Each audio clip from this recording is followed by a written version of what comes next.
Vamos dar continuidade à sessão. O senhor deputado Leilão Wong. Sim. Muito obrigado, Sr. Presidente.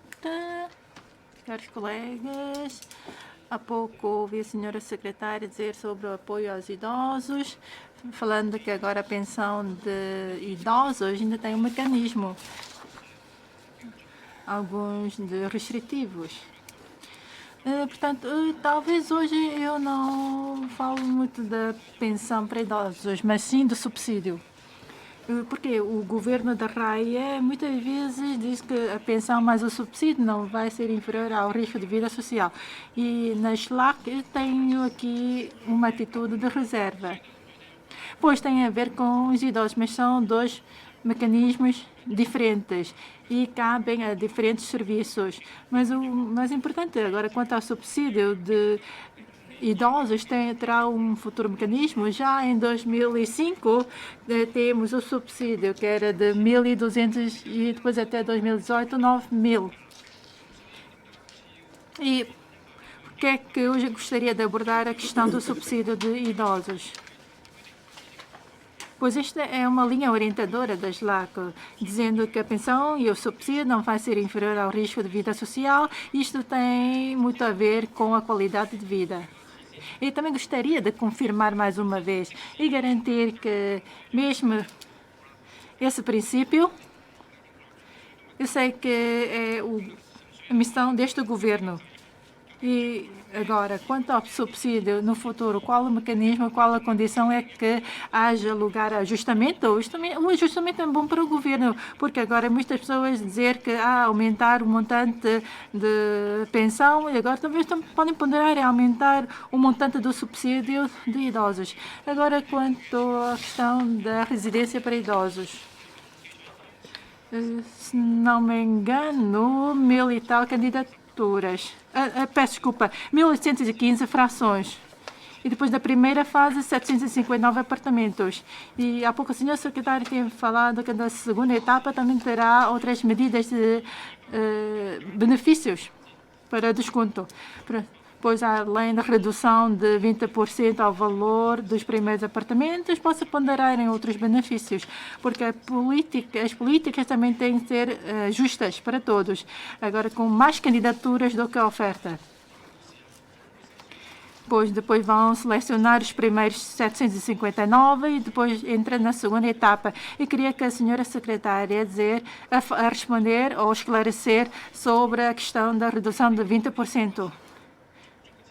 E depois da renda, quais são os mecanismos para continuar o arrendamento? Como prolongar estas medidas? Pois, claro, primeiro tem que ter uma autorização e passados os primeiros anos, os primeiros 3 anos, e também poderá surgir outros problemas. Por exemplo, devido a vários problemas, não conseguiu arrendar a sua casa nos edifícios só com escadas.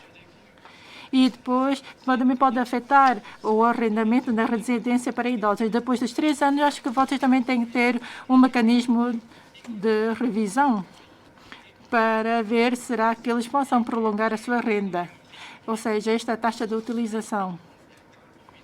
Agora, quanto à questão da educação, muitos colegas também abordaram muito sobre este tema. Também gostaria de concentrar mais sobre os professores. Também houve o colega para o direito de descanso. Sabemos que, sim, vocês também já tiveram trabalho, ou seja, têm lançado orientações para as escolas. Sim, esta é uma boa orientação, mas, de facto, na realidade, os professores estão numa atitude passiva. E, sendo um professor, tem essa responsabilidade, mesmo que haja orientações, quando à noite, se tiver algo para tratar, eles também têm que tratar. E primeiro, nós também temos que garantir o direito de descanso para os professores. Sei que é difícil, mas agora, se for sem condições, como é que vocês podem lhes oferecer a dar direito de descanso? Ou têm outros aspectos para melhorar? Agora, com o quadro geral do pessoal docente das escolas particulares, já entrou em há mais de 10 anos. Agora estamos a falar do mecanismo de aperfeiçoamento e revisão. E para o ano, vocês já têm o plano legislativo, mas acho que vocês também têm que fazer uma revisão, por exemplo, nos tempos letivos, da qualidade dos professores, o regime de previdência para eles, ou como reforçar a garantia profissional dos professores. Eu sei que agora, depois dos 10 anos, vocês têm que fazer esta revisão. Eu não sei como é que é no futuro. Talvez a DESES tenha feito esses trabalhos, ou será que nós não sabemos? E agora, quanto ao subsídio profissional, do desenvolvimento profissional do pessoal docente, aqueles do ensino não superior ou para licenciatura, será que vocês podem incentivar mais professores a frequentarem esses cursos? E para aqueles por sua iniciativa, prosseguirem estudos e agora com mais cadeiras, com mais conhecimento. Isto também é bom para os alunos. Ou será que depois a senhora secretária ou o senhor diretor possa dar uma resposta? Quanto à saúde, alguns colegas também falaram sobre o apoio às urgências de Kenvu ou outras instituições particulares. Sim, para este regime é melhor para fazer a triagem, mas agora, normalmente no final do ano, as pessoas vão ao hospital quando são no januário ou das urgências públicas. Pois neste ano não tem qualquer medida para melhorar, talvez para o ano. Será que vocês vão rever todo o mecanismo? Ou, por exemplo, de instituições sem fins lucrativos, podem fazer uma avaliação a intercalar para ver será que vai aumentar o limite. Ou se não, fica para o fim do ano, com a época pico de gripe. E agora como? Depois todos vão para a urgência do público, do hospital público, agora com tanto tempo de espera. E depois com muitas insatisfações. Mas agora estamos a ver, será que os cursos só injetaram para o público ou vocês podem fazer uma triagem para as clínicas privadas? Agora, quanto ao recrutamento do Hospital das Ilhas, sim, a senhora secretária também já falou disso. Eu queria saber quanto à transparência do recrutamento. Pois isto está muito claro na legislação, do regime do direito privado. Também alguns amigos também tinham falado de que não sabiam porque é que foram excluídos para a entrevista. Pois, das publicidades têm falado de que todos têm tratamento justo, tratado de forma igual. E agora, sem critérios de avaliação, como é que os candidatos sabem se tiveram ou não esta oportunidade igual?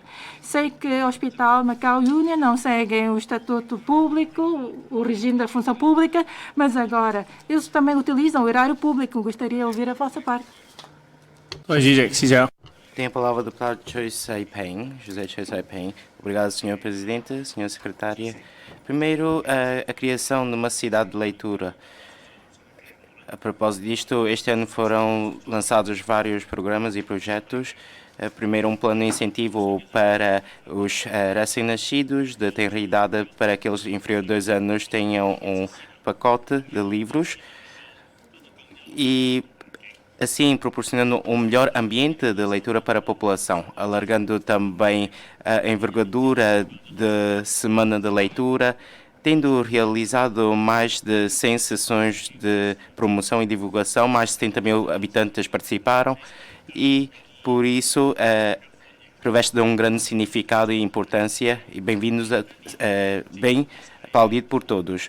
E continuando com a promoção da leitura, haverá objetivos mais concretos, esperam-se determinados resultados, determinando ou avaliando quais são os resultados materializáveis. Por outro lado, num inquérito do país, verificou-se que a taxa de entrada a bibliotecas atingiu 59,6% e um número maior do que 2021. Em Macau, em 2016, foi empregado a Universidade de Macau para fazer os respectivos estudos. Um número satisfatório, mas não podemos ficar demasiado contentes porque no Israel, por ano, as pessoas leem 60 livros e ainda outros países com um maior número. Haverá um sistema para acompanhar e fazer um rastreio a esses dados. Há alguma forma para incentivar a leitura? Estamos convictos de que para aumentar a vontade, para aumentar este número, tem que aumentar a vontade de leitura e interesse. Haverá um sistema que poderá ser implementado dentro das escolas para melhor orientar os estudantes, para ler manuais ou obras mais conhecidos, ler mais sobre a cultura chinesa, para aumentar os seus valores morais éticos e também aumentar a sua qualidade.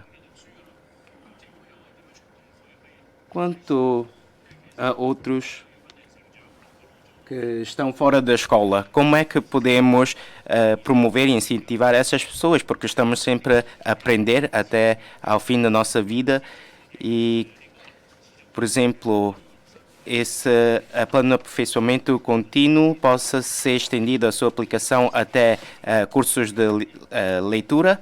Muitos idosos que já não conseguem ver bem, não é que não queiram ler, mas só que não conseguem ler. E podemos arranjar melhores formas para incentivar e gostaríamos de ouvir a senhora secretária que práticas podemos implementar. Por outro lado, os resultados do desenvolvimento em ensino superior também é da sua pasta. É um ponto crítico para a formação de quadros qualificados e para a diversão da economia de forma adequada. Foram proporcionadas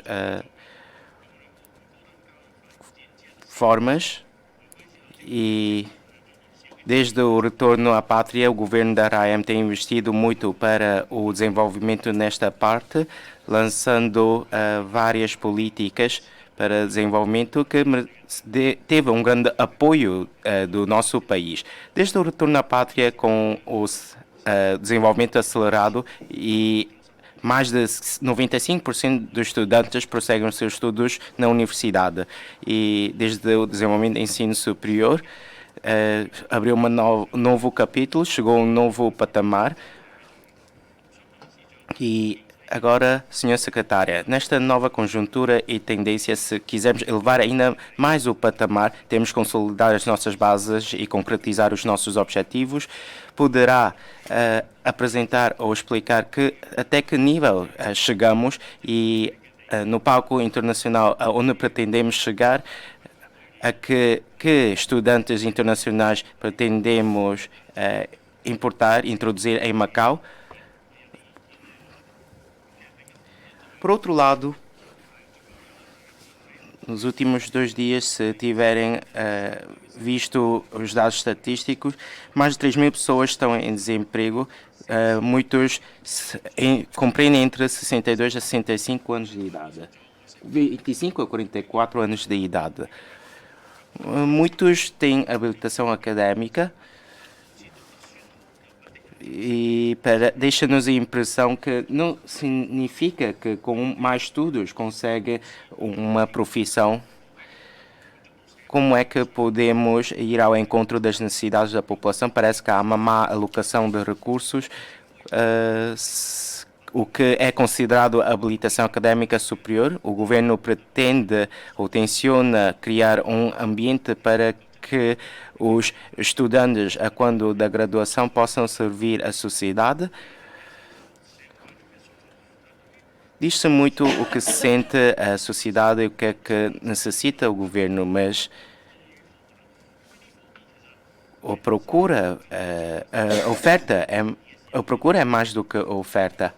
E gostaríamos de ouvir se o governo tem alguma boa ideia quando da aceleração do diversificação adequada de 1+4. Quando os estudantes entrarem na universidade, podem antever a situação do mercado, algumas medidas a promover para poderem melhor desfrutar dos seus estudos. Outra questão que ver com a dupla matrícula. Muitos residentes estão a viver no interior da China. Se tiverem que trabalhar na Grande Bahia e precisarem ir de ambulância, não é direto. Ainda tem que se fazer uma escala. Por isso, em fevereiro e março, levantou-se a questão se a ambulância pode deslocar de forma livre, e também em 2007 e sucessivamente em 2014 lançou um mecanismo conjunto, um plano de ação, e nos últimos dias, quando a Secretaria para a Segurança veio apresentar a SLAC, disse que já iniciaram os respectivos serviços com as autoridades do outro lado. Por isso, para além dos trabalhos da pasta da segurança, quais são os preparativos da sua tutela? E se tivermos que entrar na zona de cooperação aprofundada, qual é o mecanismo ou uma linha telefónica disponibilizar para os residentes para recorrer a esses serviços? Obrigado. Deputado Yip Siu Kai, obrigado, Sr. Presidente, Sr. Secretário e seus colaboradores. O âmbito da sua tutela é muito largo. Hoje gostaria de falar sobre o desenvolvimento econômico. Tenho 4 aspectos que queria debater consigo. Primeiro, de acordo com o regime de previdência central não obrigatório de 2021-2023, agora com a recuperação econômica, vai continuar a implementar este regime ou não? A sua secretária disse que nos passados 3 anos houve um grande impacto na economia de Macau, daí que não há condições para, em 2026, tornar o regime obrigatório. Por isso, no próximo ano, vai ver se no ano de 2026 há ou não condições para a sua implementação. O relatório foi feito na Universidade de Macau, e no próximo também vai continuar a ser a Universidade de Macau a fazer o relatório. E nos passados anos, vendo os dados de 2020 sobre as empresas, os empregadores e empregados aderentes também não são poucos. Agora, em 2024 a 2028, eu acho que vai haver uma mudança na conjuntura econômica. Só vai pensar em 2028. Eu acho que é o momento adequado para a implementação do regime obrigatório. E depois, sobre o controle de doenças transmissíveis. Agora, a Covid já não é um incidente de saúde pública e poderemos ter novas doenças transmissíveis. Precisamos de ficar alertados com as novas doenças transmissíveis. Nos passados 3 anos, podemos fazer uma conclusão do que foi feito, porque podemos fazer um balanço e daí adiante para que base é que vamos ter para a prevenção e controle de futuras doenças transmissíveis. O que é que fizemos de bom e quais são os planos que devem ser feitos a longo prazo. Por exemplo, temos o simulacro peixe-cristal. E para as doenças transmissíveis, podemos ter simulacros deste tipo. Isto porque nós somos uma cidade turística. Uma doença pode causar grande impacto à nossa economia. Por isso, acho que é preciso ter um balanço e ter um mecanismo de longo prazo. E depois, sobre a captação de quadros qualificados, agora, em algumas indústrias, há uma sistematização da captação de quadros qualificados. Agora, há ou não condições para ver a situação de candidatura. Isto porque a captação de quadros qualificados internacionais tem a ver com as escolas internacionais. E no passado temos a Escola das Nações Unidas, a Escola Internacional de Macau, e ainda temos a Escola Cao metade dela é uma escola internacional. Sempre queremos ter mais quadros qualificados do estrangeiro. Daí que o ambiente educativo propício também pode colaborar com esta política. E agora, como é a ligação das escolas internacionais com a captação dos quadros qualificados estrangeiros? Porque como pode haver uma melhor coordenação entre dois aspectos? Porque muitas escolas internacionais têm alunos locais e não alunos vindos do exterior. E os alunos começam já no primeiro ano do ensino infantil, e porque as propinas são mais caras, quando os quadros qualificados do estrangeiro, quando vierem em Macau, têm ou não vagas escolares para esses alunos. Isto porque os alunos locais são cidadãos chineses. E como é o currículo dessas escolas? Gostaria de saber mais sobre as vagas nas escolas internacionais. Podem estar em coordenação com os planos de captação de quadros qualificados, porque nós não sabemos ainda quantos requerimentos, quantas candidaturas estão a ter nos planos de captação de quadros qualificados. Agora, tem 8 aspectos que têm a ver com a senhora secretária. E quantos trabalhos vão ser feitos? E quando a Big Health tem 8 missões e 1 trabalho. Mas não consigo entender qual é a correspondência dessas missões e trabalhos. A senhora secretária pode explicar um pouco. No âmbito da indústria Big Health, 8 tarefas. Quando vão ser implementadas no próximo ano? Quantas vão ser concluídas? E ainda, no Big Health, há uma tarefa importante para o MAC, que é um centro de testes de medicamentos tradicionais chineses.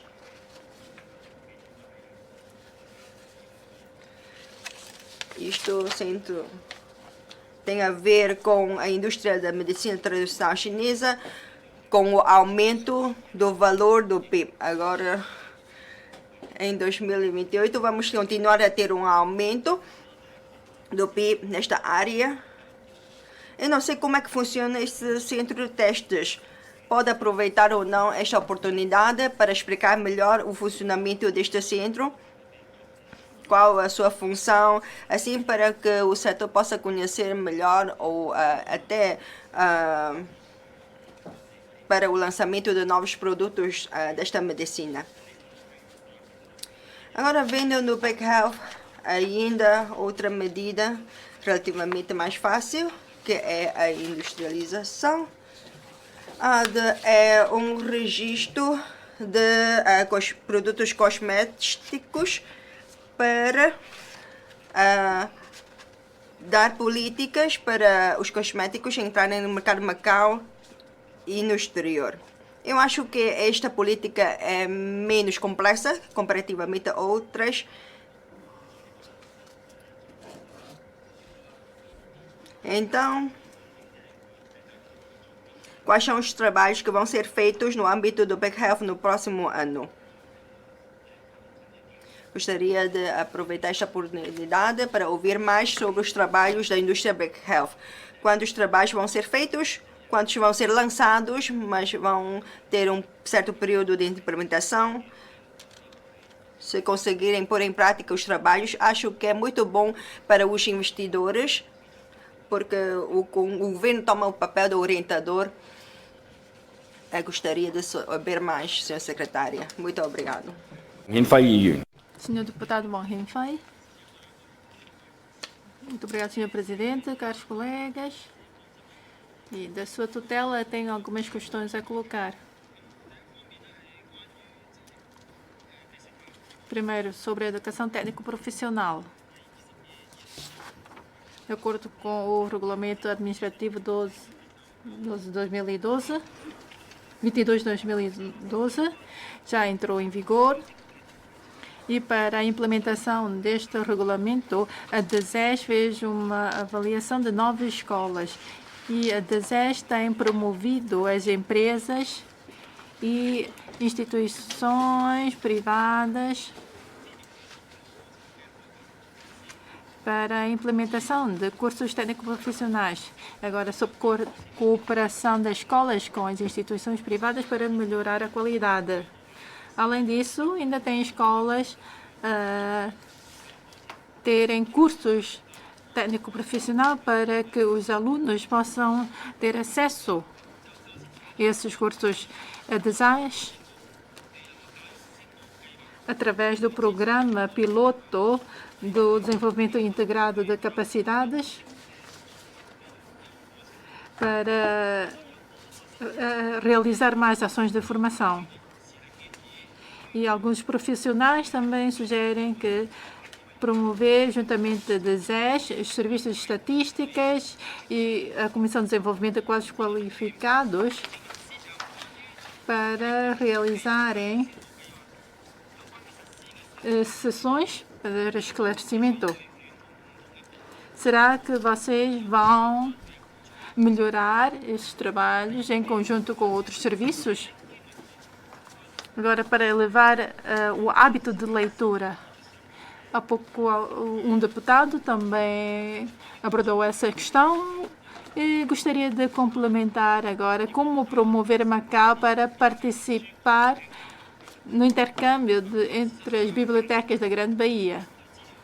De acordo com os dados estatísticos, as bibliotecas do Instituto Cultural também já fez esses trabalhos, ou seja, a promover a literacia de leitura, a compartilha de recursos, de livros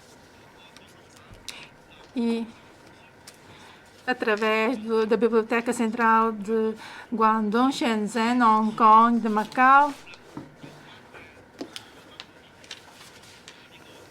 Temos realizado um sistema para pesquisa de livros para que os cidadãos possam pesquisar livros destas 3 zonas, de modo a promover um intercâmbio cultural entre as 3 partes. E gostaria de ouvir se tem alguns resultados neste âmbito.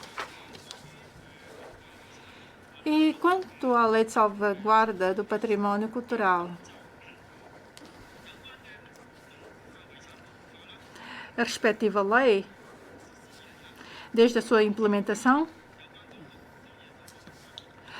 o Instituto Cultural tem promovido a classificação de patrimónios culturais para a sua manutenção e restauro. Também tem feito promoções e sensibilização.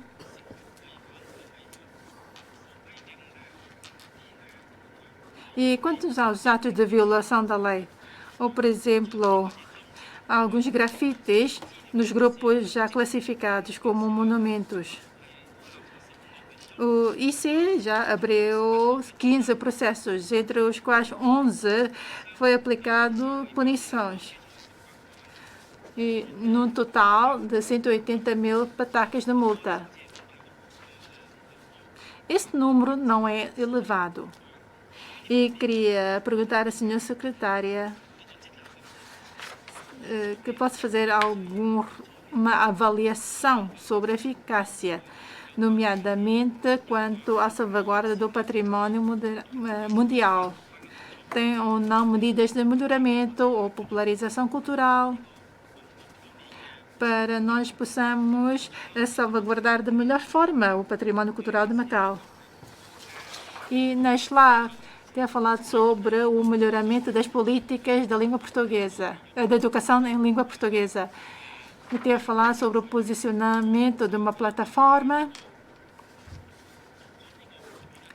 e promover a educação em língua portuguesa. Há pouco também falou numa escola portuguesa do serviço One Stop, em conjugação com os 4 anos de formação e e depois adquirir uma experiência e frequentar cursos em Portugal para cultivar talentos que dominem a língua portuguesa. E de outro ponto de vista, que gostaria de trocar impressões com a senhora secretária. Agora, quanto aos docentes, formação dos docentes, tem alguns números que nos possa apresentar aqui? E as políticas que têm a ver com a língua portuguesa. Em Macau,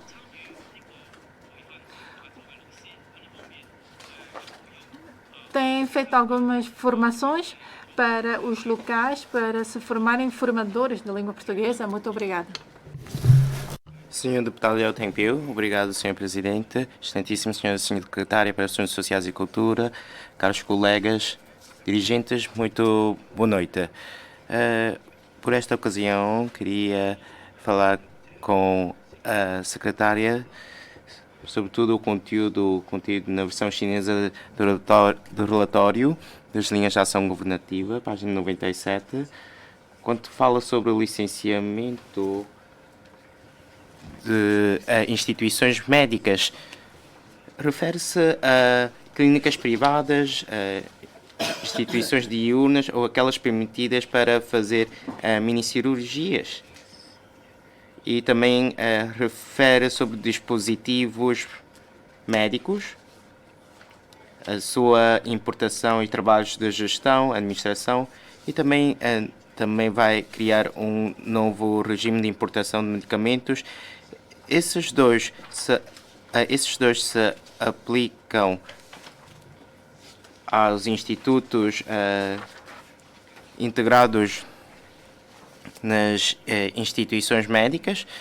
Agora, outra questão. A ambulância normalmente é gerida sob a tutela de Secretaria para a Segurança, pelos Corpos de Bombeiros, e normalmente quem vai na ambulância são os bombeiros.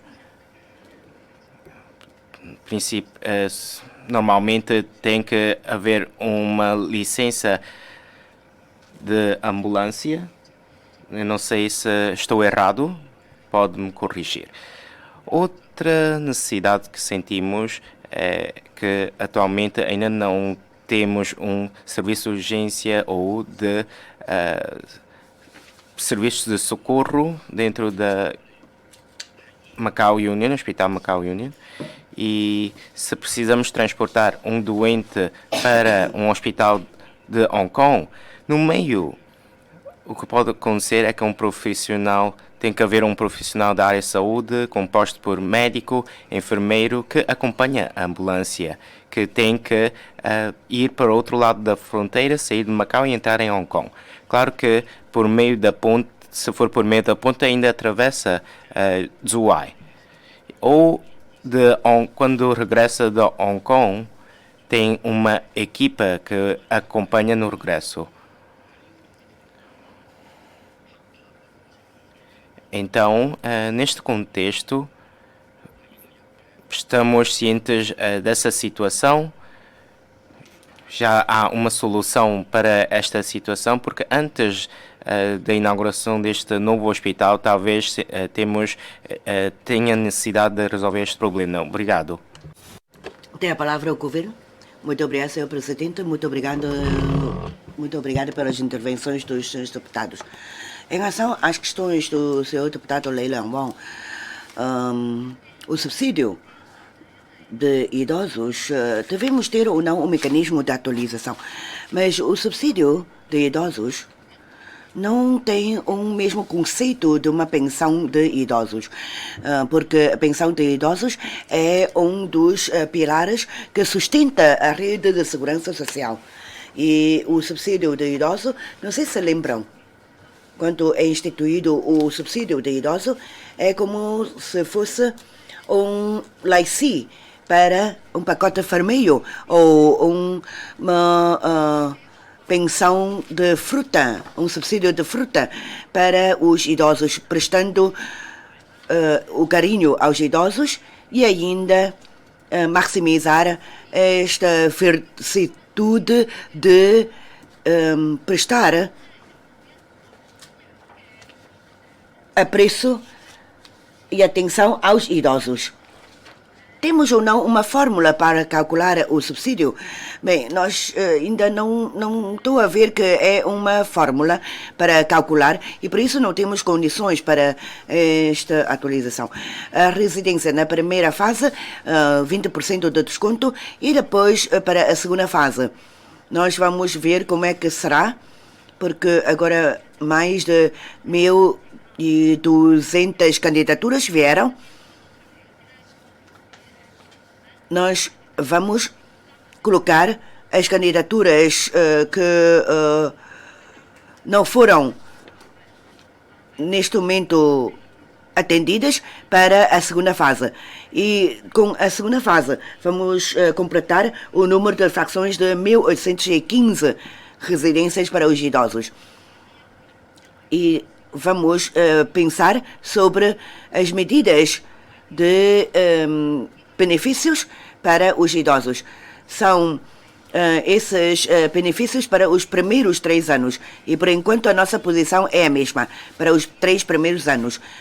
Quanto aos professores, regalias, benefícios, previdência, revisão sobre estes aspectos, eu posso ainda dar uma resposta quanto ao quadro geral do pessoal docente das escolas particulares nos anos legislativos de 2023-24 são 20,4 tempos letivos para o infantário, primária 16,2 e depois secundário 14,1 tempos letivos. Isto é, o professor do ensino secundário cada semana tem aulas por 9,4 horas e assim consideramos como um tempo letivo de 40 minutos. Quando nós conseguimos ter um sistema de inteligência artificial para corrigir as provas, para atribuir tarefas e trabalhos de casa, também para analisar qual é a situação e o aproveitamento dos alunos, então nós podemos introduzir estes meios, estas ferramentas tecnológicas para suavizar a pressão sentida pelos professores. Ao mesmo tempo, nós já temos trabalhadores que substituem as tarefas dos professores. Por exemplo, os assistentes nos laboratórios ou então o pessoal informático, que pode colaborar e ajudar os professores. Em relação à previdência, vocês sequer não sabem que, quanto ao regime de previdência, o pessoal docente é o único grupo que tem a previdência obrigatória. E quanto tem um tempo de serviço de 25 anos, consegue usar uns cuidados médicos gratuitos até aos 65 anos. E por isso estamos agora a tentar lutar mais para os professores. Mas eu não estou, por enquanto, neste aspecto ou neste domínio, a encontrar mais para os professores. Se calhar todos os funcionários públicos quererão ser professores se conseguirmos ter mais regalias e benefícios para os professores. E por isso temos que encontrar um ponto de equilíbrio. Quanto à saúde, nós temos também o financiamento para as instituições privadas. Por que é que nós temos que subsidiar os serviços de emergência? Porque os serviços de urgência no Hospital Conde São Januário havia umas grandes filas de espera. E, portanto, agora o que eu exigi que para os serviços de urgência o paciente não pode aguardar por 2 horas. Se aguardando por 2 horas, significa que nós não temos recursos suficientes. E por isso temos que procurar um apoio externo. Assim, o máximo tempo de espera é 70 minutos.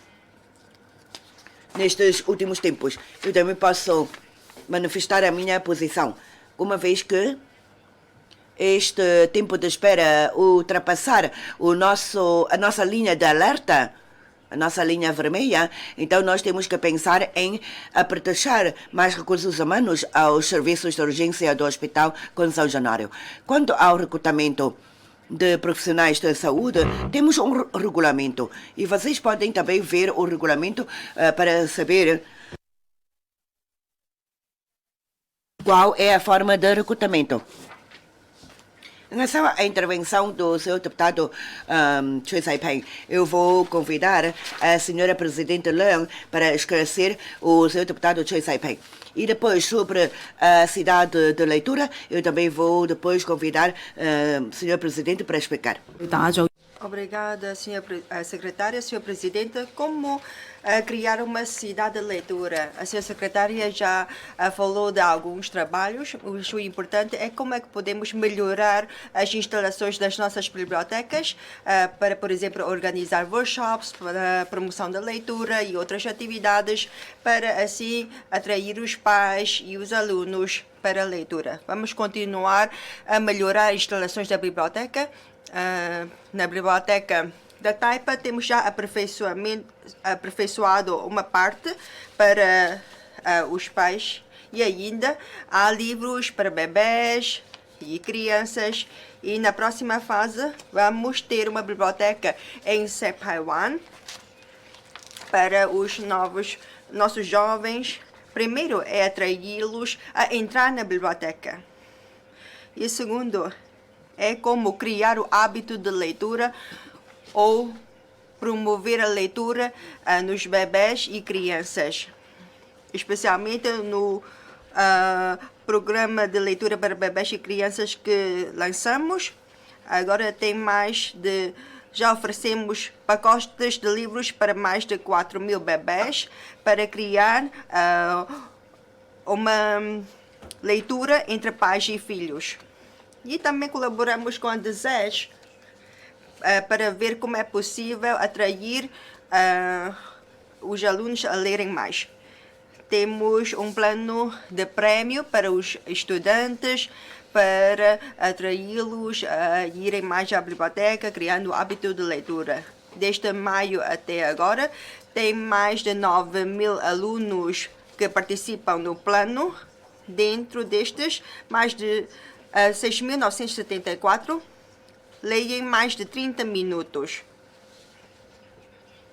Estamos a pensar em como poder proporcionar mais livros aos nossos alunos. Colaboramos com a DESES para colocar nas 6 escolas uma máquina para a devolução automática de livros. Esses livros os alunos podem levantar e devolver os livros com esta máquina e não precisando de deslocar pessoalmente até uma biblioteca. E esta instalação deste aparelho de setembro até agora já atraiu mais de 300 utentes, incluindo professores e alunos. E muitas escolas já mostraram interesse na instalação desta máquina de levantamento e devolução de livros. E para os adultos, nós aproveitamos os recursos eletrônicos, como sabemos que os adultos têm pouco tempo para a biblioteca. Por isso, aperfeiçoamos os meios eletrônicos. Para além de livros, eles podem ler revistas e ainda temos livros sonoros para os adultos, mas que não têm muito tempo. O deputado Wong Hin-fei falou do intercâmbio com a Grande Bahia quanto à leitura. Já estudamos como podemos criar uma rede entre as bibliotecas da Grande Bahia e de Macau. Por exemplo, a formação de pessoal das bibliotecas na promoção de leitura. E como podemos aproveitar os recursos históricos dos 3 locais para, por exemplo, organizar exposições. e fazer investigação histórica e cultural. Esses trabalhos vão ser implementados de forma contínua. Obrigada. 我再次長主席，就黃顯輝 Bom, obrigado, Sr. Presidente, Sra. Secretária. Há pouco o deputado Wong Hin-fei salientou sobre o desenvolvimento da língua portuguesa. No passado, nós, para além do curso bilingue, nós também criamos uma escola portuguesa com o sistema One Stop, na escola luso-chinesa. E também damos especial foco, em primeiro lugar, para os alunos que seguem direito e também fomos formar quadros qualificados em língua portuguesa com conhecimentos multidisciplinares. Podem fazer um pré-curso no Porto, e tem um curso de 4 anos para aqueles que estão interessados, primeiro, fazer estudos em Macau, e depois também assinamos um acordo com a Universidade Católica para ter um curso intensivo de 4 a 5 semanas, para assim preparar-se melhor e ter uma base melhor. E também temos uma bolsa para apoiar esses estudantes que vão estudar em Portugal. Em relação à segunda questão do Sr. Deputado Chen Sai-peng, o ensino superior. Nos últimos anos, quanto ao ensino superior, nós temos reforma curricular e ainda vamos acrescentar mais cursos que correspondem ao desenvolvimento das novas indústrias. Estes cursos conseguem atrair muitos alunos do interior da China e também estudantes do estrangeiro. Quanto à sua envergadura, esta envergadura do ensino superior de 2018, 34 mil, passou para 55.590 estudantes no ano letivo de 2022-23. E sim, vamos ter mais alunos e com um aumento de 120%. A maior parte dos estudantes são do estrangeiro. E depois, no interior da China, nós temos também mais alunos, mas o número ainda não é muito suficiente. Em 2019 só temos 500 e tal estudantes estrangeiros e depois, em 2023, já passou este número a 670.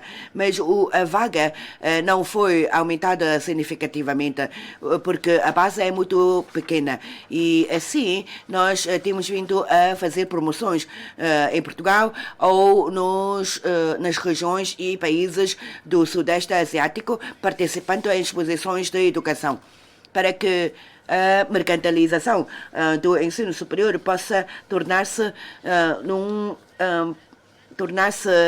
mais internacionalizada. E depois, relativamente à dupla matrícula, nós temos já um mecanismo com Hong Kong.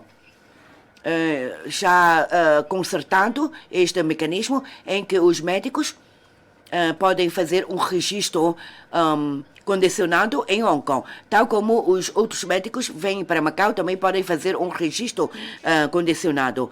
E esses médicos podem acompanhar a ambulância para chegar até Hong Kong, resolvendo o problema das ambulâncias se deslocarem entre as diferentes fronteiras. Assim, posso responder também à questão colocada pelo Sr. Deputado Yao Tengpiu quanto às ambulâncias.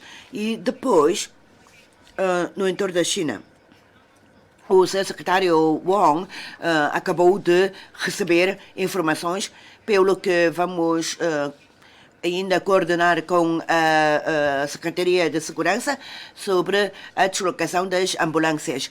As ambulâncias do interior da China para virem a Macau é muito mais fácil. Isto é, a passagem ou a mudança da ambulância na zona de ninguém e nas portas do cerco. E assim, claro que poderá haver algum problema para o paciente, mas já é mais facilitada. E quanto ao desemprego,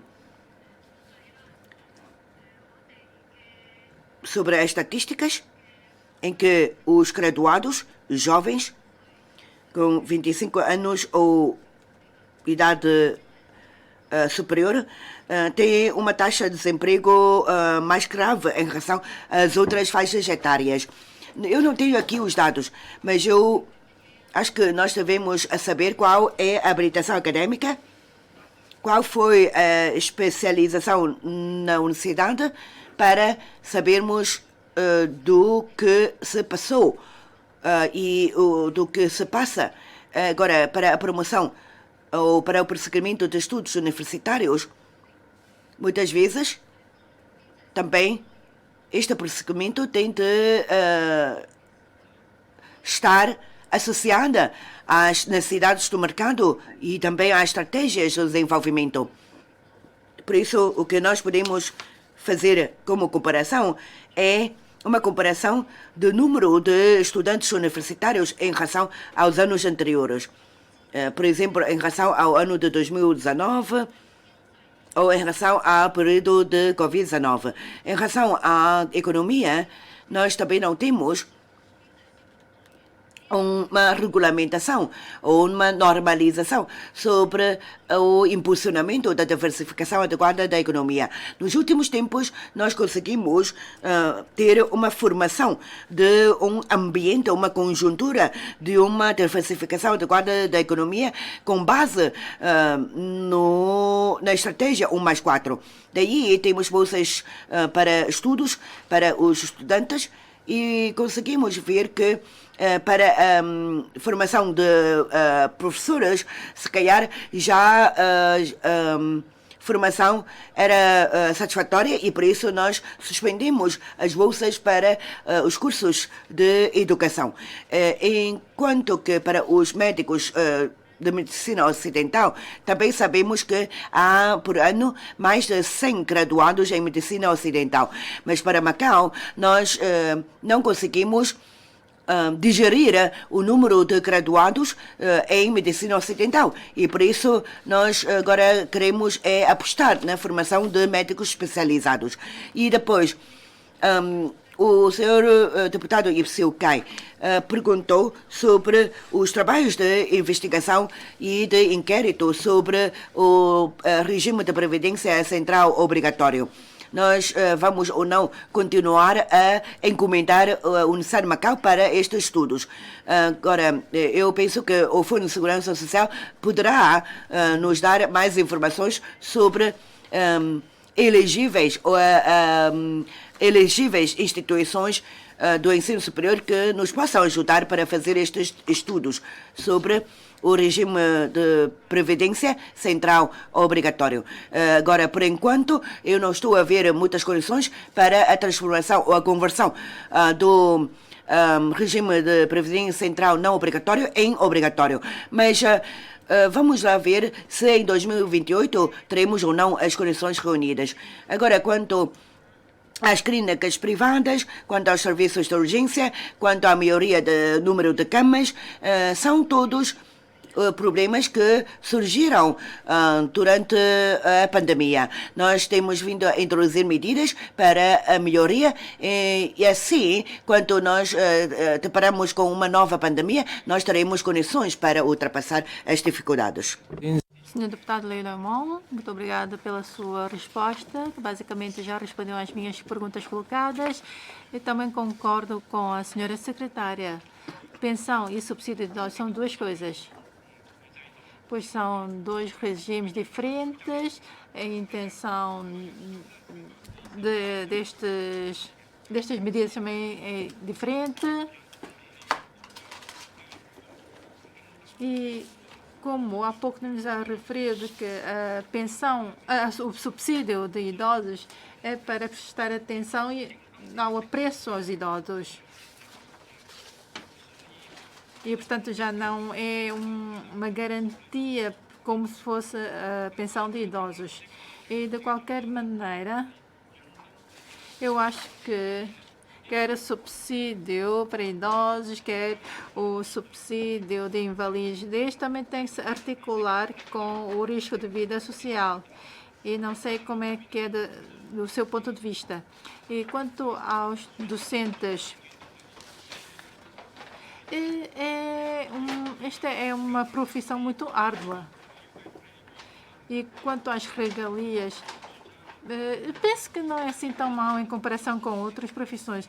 Agora, há 10 anos já foi implementado o quadro geral do pessoal docente das escolas particulares, em que lá está regulado a previdência obrigatória.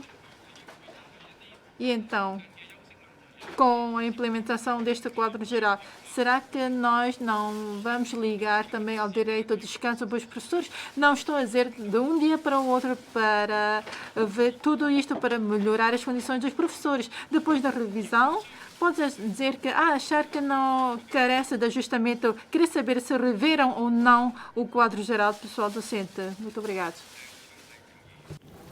Senhor Deputado José Chisai Peng, obrigado, Senhor Presidente.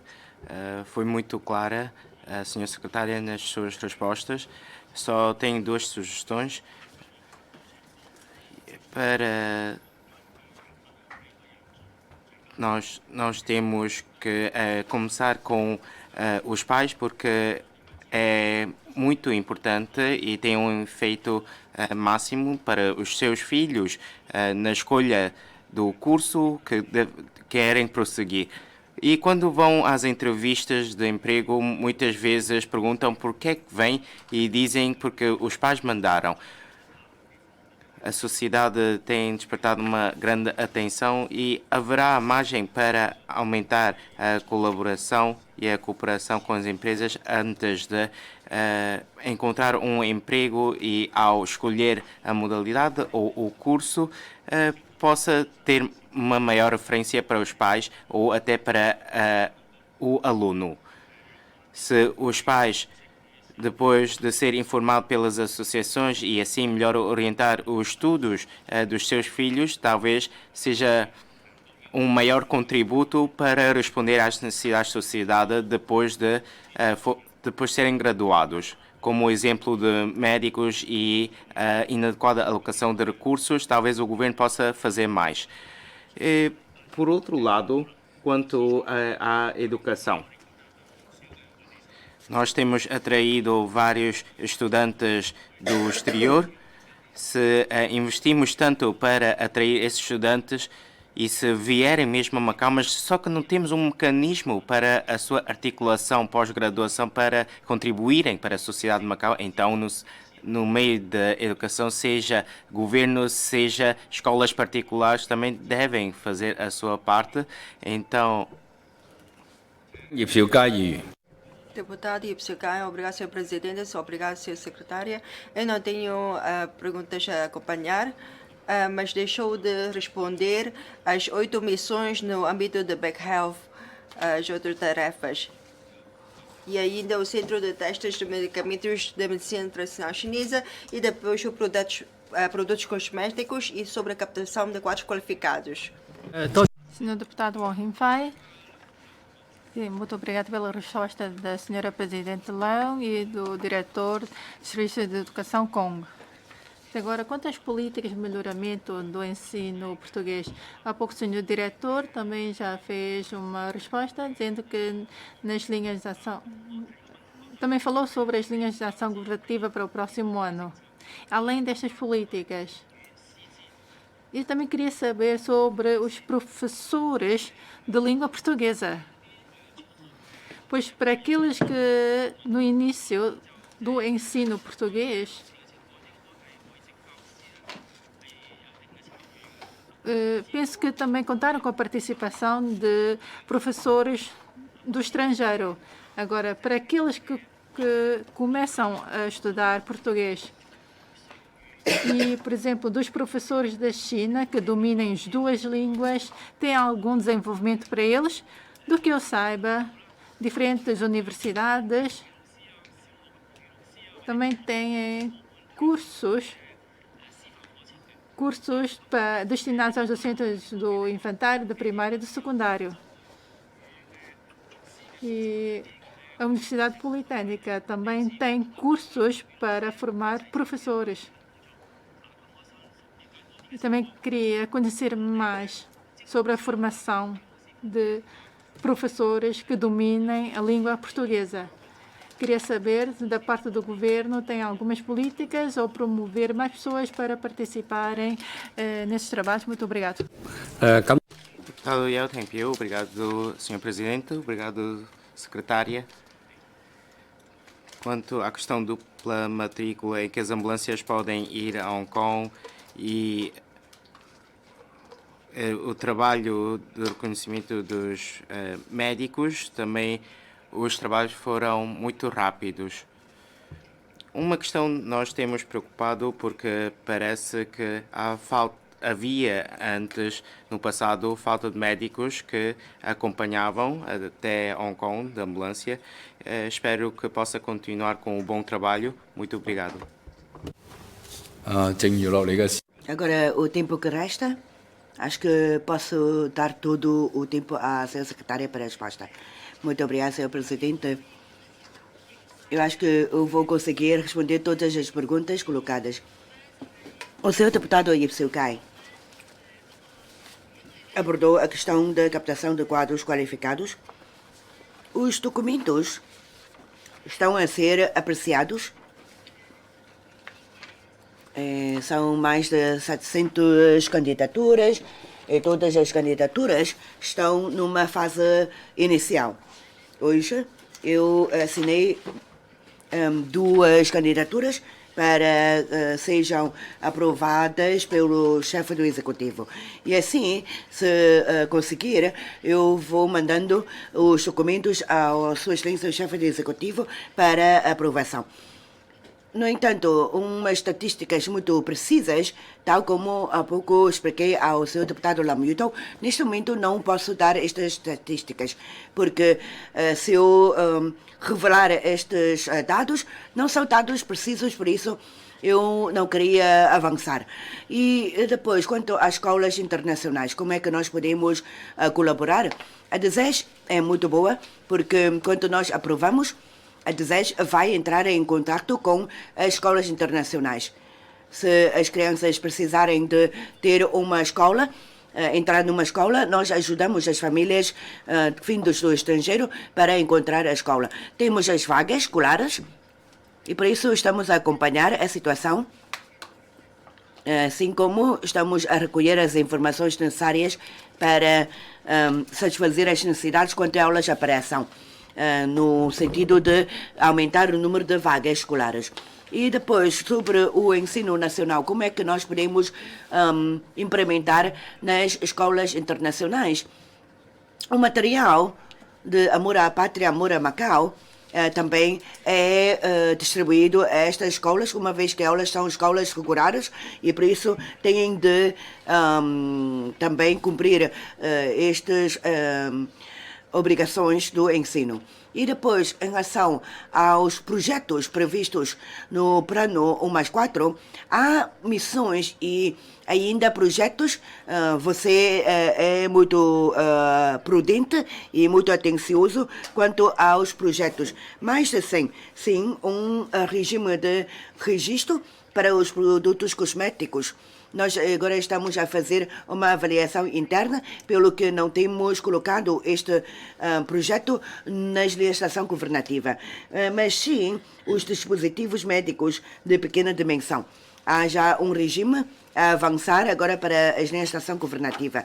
Este regime é mais importante do que aquele regime dos produtos cosméticos, uma vez que os equipamentos e dispositivos médicos de pequena dimensão podem ajudar a implementar a indústria de Big Health. E quanto às orientações sobre os produtos cosméticos, nós vamos iniciar as nossas tarefas, mas internamente estamos ainda nesta fase de formação de anteprojetos e a seguir vou convidar o reitor Sun para explicar o funcionamento do centro de testes. Senhora Secretária, Senhor Presidente, há pouco os seus deputados perguntaram sobre o centro de testes de medicamentos tradicionais chineses. A Universidade de Macau, em consonância com as políticas do governo da RAEM quanto a 1+4, e ainda uma plataforma de serviços, é um novo desenvolvimento para a Universidade de Macau. A Universidade de Macau ainda está a formar quadros qualificados, tanto para a gestão de medicamentos tradicionais chineses, como da área de saúde pública. Temos cursos de licenciatura, mestrado e de doutoramento. E depois temos a inovação tecnológica para os novos medicamentos. E por isso nós temos um laboratório de referência de medicina tradicional chinesa para podermos assegurar a qualidade e a segurança dos medicamentos tradicionais chineses. E assim temos a investigação e desenvolvimento. E quanto à investigação e desenvolvimento, também segue-se as orientações e as políticas do governo para podermos criar um centro de medicamentos novos. Assim, também isto está previsto no plano de 1+4. Nós temos o Guoyao e ainda temos ainda as receitas famosas tradicionais da medicina convencional, para que a Guangyao, esta empresa farmacêutica, possa começar a funcionar em Macau, instalando as suas unidades. E depois, também, para a medicina tradicional chinesa, nós temos as testagens. E as testagens abrangem 4 áreas principais sobre o registro de medicamentos tradicionais chineses. E assim, temos que saber da teoria, da funcionalidade e ainda dos efeitos que os produtos que os fármacos possam trazer. E depois, quando houver qualquer litígio, nós temos que ter ainda um processo de mediação e de arbitragem para resolver os conflitos. E depois, durante a inspeção e durante a monitorização sobre o processo de venda. E depois são aqueles incidentes emergentes durante a investigação. Por isso, o centro de teste e o centro de monitorização pretendemos que a partir da investigação e desenvolvimento, produção e depois a venda, temos um processo de monitorização. E depois, em 2022, nós já obtivemos a aprovação, pelo que, de acordo com o plano, no próximo ano, mais ou menos até outubro, nós podemos ter já o funcionamento do centro. E é um centro acreditado pela autoridade nacional, assim como temos a certificação da ISO. Já estamos a obter as certificações e as acreditações para a medicina internacional chinesa, pelo que os testes já são reconhecidos a nível nacional. Nós esperamos que no próximo ano, depois de todos os processos preparativos, nós podemos abrir as portas para prestar serviços de testagem ao governo e às instituições privadas, para prestando assim uma cadeia de serviços à sociedade. Sim, continuando, Sr. Presidente, quanto ao ensino técnico profissional, o regulamento administrativo, tal como o senhor deputado referiu, em 2021 entrou em vigor. E a DESES já realizou várias tarefas, 11 escolas públicas e privadas, com 32 cursos de ensino técnico profissional. 1.033 estudantes estão nestes cursos. E no ano letivo de 2023-24, para a Escola Luso-Chinesa Técnico-Profissional já estão planeados 8 cursos. Tem a ver com a eletrotecnia, com a gastronomia internacional, com as artes visuais, design e ainda design de moda, tradução e interpretação das línguas chinesa e portuguesa e ainda coreografia. Ainda temos os estudantes que conseguem prosseguir estudos universitários. Mais de 90% conseguem ter o acesso universitário e os que não vão para as universidades já conseguem ter uma saída profissional nas empresas de grande envergadura. Alguns resorts já estão à espera dos nossos estudantes da gastronomia internacional e de coreografia também. Já o design de palco também já tem um emprego à sua espera. E por isso o que nós pretendemos que o curso seja orientado pela profissão. Nós já com 9 empresas celebramos acordos de entendimento, memorandos de entendimento para 12 memorandos de entendimento da tecnologia informática, depois da gastronomia e culinária, digo, e ainda cursos com língua. E um curso de atividades performativas, de arte performativa também é incluído no programa e nos currículos de ensino técnico profissional. Vamos continuando a aperfeiçoar para ver quais são as profissões que têm falta de recursos humanos, pelo que vamos promover os cursos de ensino técnico profissional nestes domínios. E depois, em relação ao STEM, o STEM já está a ser promovido em 42 escolas. 16 mil estudantes estão a aderir no nosso projeto piloto de STEM para ver qual é a situação. E por isso, neste ano, nas dias de ação governativa, nós comprometimos-nos de realizar uma reforma quanto ao plano curricular e quanto às competências básicas, no sentido de que o programa curricular seja adequado ao desenvolvimento do ensino na escolaridade secundária. E permitindo também uma maior flexibilidade. E depois agora vou convidar a senhora Presidente Leung para explicar um pouco sobre a salvaguarda do património. Quanto à questão de Wang Hinfei, sobre desde a entrada em vigor da Lei de Salvaguarda do Património até hoje, fizemos ou não trabalhos de melhoria. Sobre as construções irregulares, tem vindo a diminuir e sobre as sanções aplicadas também há uma diminuição. Mas depois da inspeção, vemos que há edifícios que precisam de ser reparados. Não há ainda uma redução, mas pelo contrário, há um aumento da necessidade desses serviços, especialmente a propriedade privada. Para a manutenção desses edifícios pode ser um encargo e não é possível encontrar um proprietário. Este ano nós lançamos o programa de apoio financeiro para a manutenção dos edifícios históricos. Esperamos assim poder resolver estas questões para que os proprietários possam tomar a iniciativa no restauro dos edifícios.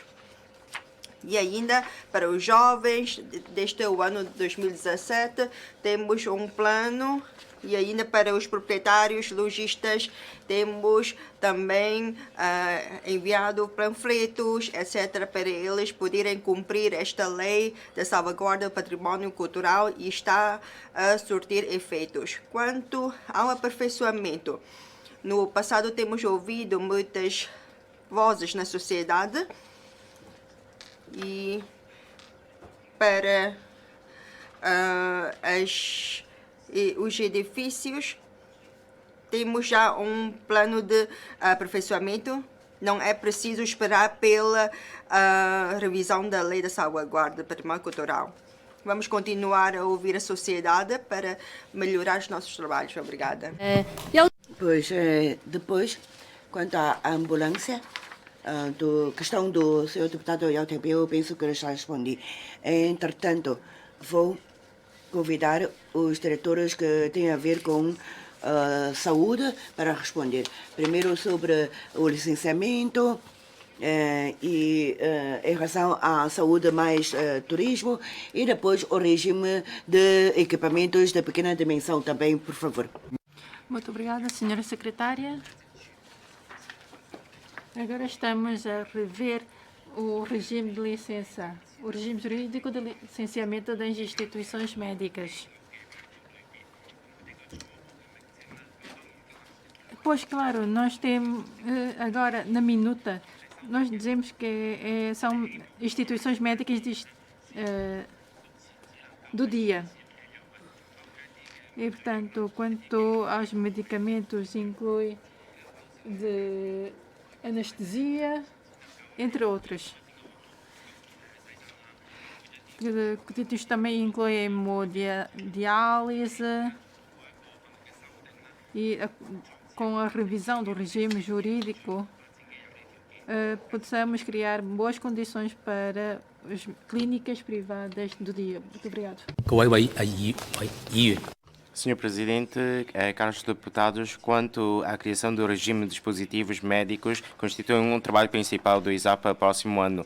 Estes dispositivos médicos, o regime vai comportar o índice e o regime de gestão e vai atendendo a diferentes níveis de risco, ter planos de contingência correspondentes.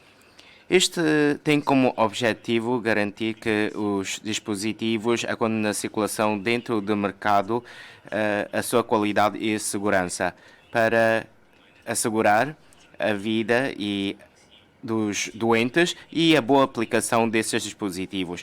Por outro lado, estes dispositivos médicos também vão contribuir para a criação da indústria Big Health, porque quando são importados para Macau, primeiro têm que ser registrados no sistema e pode, assim, criar melhores condições para a sua exportação. E o regime de dispositivos médicos é um dos trabalhos principais no próximo ano. E depois vamos ter um regime para cosméticos. Quanto ao regime de avaliação dos medicamentos, a secretária já falou muito, sobretudo para medicamentos inovadores. O nosso objetivo principal é, na premissa de controlar a segurança desses produtos, acelerar a velocidade de apreciação para garantir e para que os cidadãos possam beneficiar desses medicamentos mais cedo e também ajudar a desenvolvimento da indústria Big Health. Depois disso, até agora temos 49 medicamentos que já entraram no mercado e dentro de 19 são novos, que são inovadores, muito originais e fazem cobertura a diferentes doenças cardíacas, de rins, entre outros, de tumor. Após a aplicação clínica, pode promover e impulsionar o desenvolvimento do Big Health. Uma partilha, este setembro, nós promovemos um medicamento para a célula B de lombar e foi registro nas regiões vizinhas, mas não no Sudeste Asiático. E o feedback do fármaco disse que os doentes do Sudeste Asiático normalmente no passado tinham ir aos Estados Unidos. Esperamos que com a aprovação e a importação para Macau, os doentes possam também beneficiar desses medicamentos em Macau. Por outro lado, agora está concentrado em cancro de sangue e também demonstra a eficácia este tratamento de célula B com outros tumores. Pode ser um bom caso pioneiro para aplicação clínica em Macau e também espera-se que o setor possa aproveitar esta oportunidade para desenvolver o seu negócio. Vamos prestar todos os apoios necessários para tal. Senhora Presidenta, o senhor Presidente do Choi, se calhar não respondeu diretamente. Os equipamentos dispositivos de pequena dimensão podem ser utilizados nos hospitais diurnos. Eu penso que, da lista das perguntas, eu acho que eu já respondi. Mais uma vez, muito obrigada pela atenção dos senhores deputados de ouvir a nossa apresentação e tantas opiniões construtivas que nos foram dadas. Hoje, 33 deputados, 140 perguntas foram todas respondidas pela senhora secretária. Assim, o debate da legislação governativa da área de Assuntos Sociais e Cultura termina por aqui. Agradeço mais uma vez a presença da senhora secretária Elsa Aoyang e dos seus colaboradores e também os nossos intérpretes do SAF que vêm colaborar nesta sessão, assim como na sessão de debate da área de economia e finanças. Também muito obrigada a todos pelo vosso trabalho. Adeus.